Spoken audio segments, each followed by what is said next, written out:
Okay, I just seen the headline. We don't know Charles LeBlanc here. Go to Google, write my name, and you'll see my blog.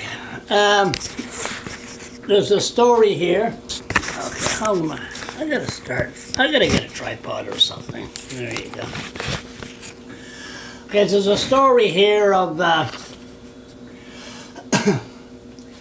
headline. I could just imagine what it is. See, everybody is freaking out because when a baby dies or a child dies under the Privacy Act, they cannot tell the public how the young child died.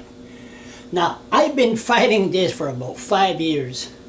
They don't say what the government, or should I say the justice system, they're all together anyway, they put the less fortunate, especially the Indians and the welfare bums, in jail. They don't not even have a provincial jail here in Fredericton.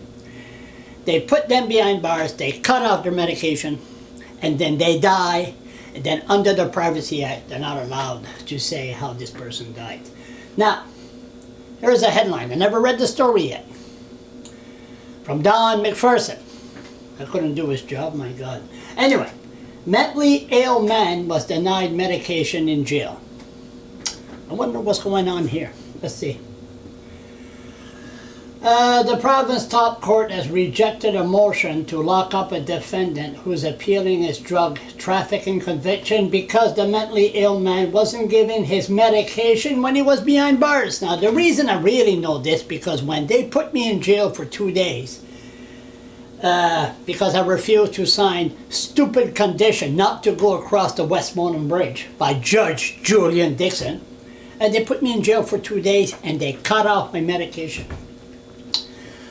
A provincial court convicted Timothy Sapir, traffic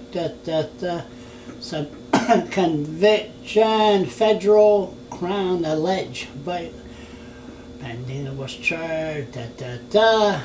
Court of Appeal, Barbara denied the crown application to revoke, citing about Sapir mental health and how it was handled when he was in jail. Mr. Sapir has suffered a mental disorder for a number of years. Wonder if it's ADHD. That's what they do. They take people with ADHD, cut off their medication, and put them in a cell. Okay. For which he was receiving treatment. The treatment required him to take medication on a daily basis. While he was in jail, Mr. Spicer did not have access to, or he did not receive his medication. Either way, it is apparent his mental condition went down to the point where on his release he was disoriented, speech impairment, or delusional. When Spire was arrested on December 21st, the judge wrote, if it was alleged he stole a bottle of water from a convenience store, and that he's true, $1,400 in cash in the parking lot outside the store. Lots of money. The court here, the police officer was so concerned, the Fredericton Police Force concerned, yeah, right, about Sapir mental health. Maybe they should check their health first. The cops have mental health. Accused me to be a pedophile. Can you imagine? That he took him to the Perth Andover Hospital. Oh, it's not the Fredericton Police Force. For assessment. He was later involuntarily admitted to the Dr. Everett Regional Hospital following his initial appearance before court. Arresti gauche for 30 days. Assessment. He now resides with his sister and his medication has been regulated. Mr. Spicer is not a flight risk. My God, must be somebody on social assistance, can't even afford the price of a plane ticket. But then again, he got $1,400. He has deep roots in the Tubik community. Oh, a native. Oh, okay, now we're getting somewhere. Cut off their medication. That's what they do.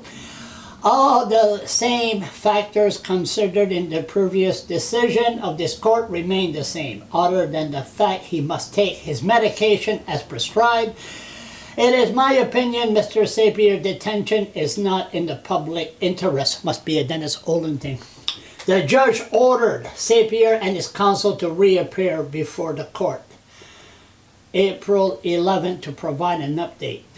Anyway, bottom line here, that's what they do.